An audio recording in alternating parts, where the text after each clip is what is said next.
Lieutenant General Raj Shukla, former Army commander, joins us on the broadcast. Major General Dhruv Katoch is with us on the show as well. Major Mohammad Ali Shah, defense expert, joins us on this all-important issue. Last but by no means the least, Mr. Pathikrit Pine, international affairs expert, is also with us on the broadcast. Lieutenant General Shukla, on one side, China is, ambitious enough to, do the salami slicing that it's used to, take over territory that doesn't belong to it. Should India also be thinking of something similar, especially towards a part of a land that once belonged to us? Vineet, apart from what General Katoch has said, I would like to highlight two things. One is from history and one is to the future. From the history, the issue is that we did not, even when we entered into the agreement, forget the rights and wrongs of it, we didn't go into the detailings. So, the dispute arises from the fact that here, the island lies very close to the edge of the EEZ, and the international maritime boundary line was not clearly demarcated. The fishing rights were not sorted out.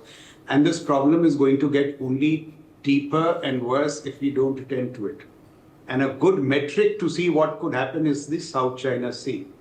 In 2016, when the Permanent International Court of Arbitration in The Hague pronounced its judgment on the South China Sea, though by that time it had become an issue of sovereignty, it very interestingly said that the issue is basically one it is a fisheries dispute. And analysts thereafter said that South China Sea, the whole problem is about politics, petroleum, and proteins. Now, as India's maritime profile grows, we have been a continental nation for far too long. In all our maritime disputes, we have to look at these issues. The Pork Strait is a place where there is both indigenous and migratory fish species. These issues are only going to enlarge. The Spratly Islands, people say, is not about sovereignty. It is a matter of which fish appears on Asian menus. So the larger point here is about, there are other discoveries going to be forthcoming: oil, energy, fish. And here we have to pay careful attention to it. Now, let bygones be bygones. Let's see what, could be done.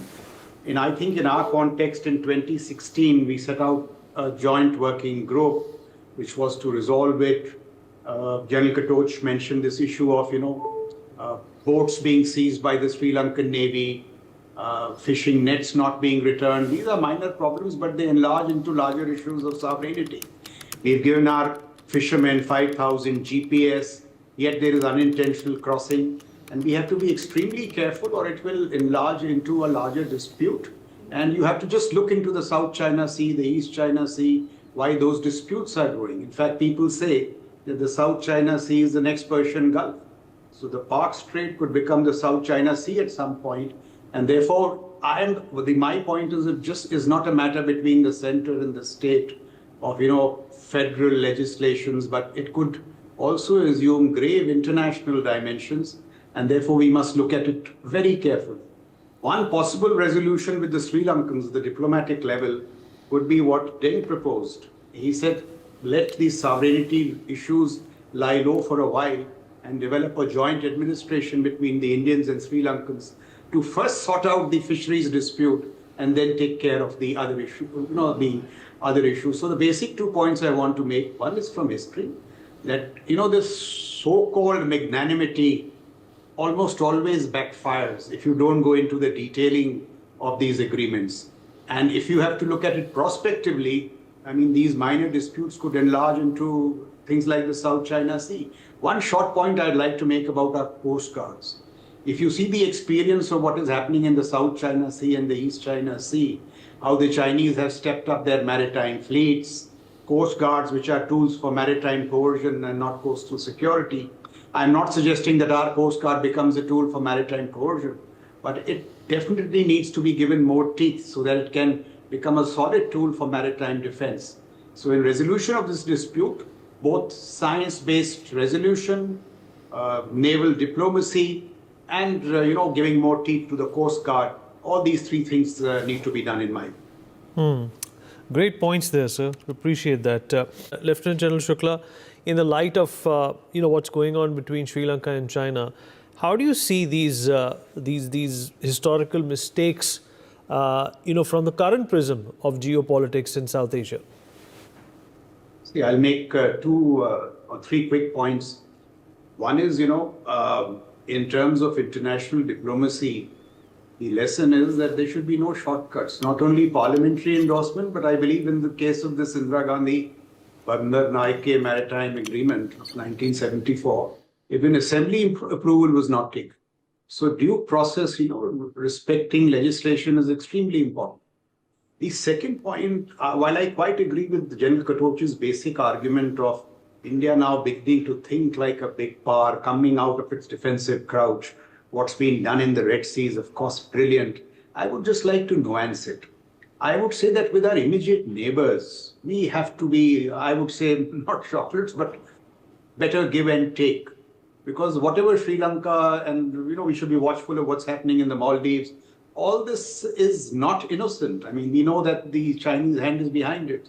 So with the Sri Lankans, we have to look at the dispute differently. There is, unregulated shipping, fishing, unreported fishing, the linkage with drugs. Now, that's an entirely different ball game. But if there is any evidence of Chinese, strategic intervention, geopolitics coming in, then we have to be ruthless, whether it is on the island or even beyond. The message that we should give that while with our smaller neighbors, we will be magnanimous, large-hearted. With China, there will absolutely be, no compromise.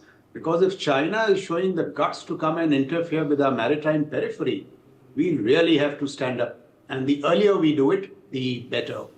One last point, why I say this. Chinese wolf warrior diplomacy and its coercion in South China Sea and East China Sea has really backfired. It doesn't pay with the smaller neighbors. So that's my position. Basically, I agree with what General Katoch is saying. I'm nuancing it slightly. All right.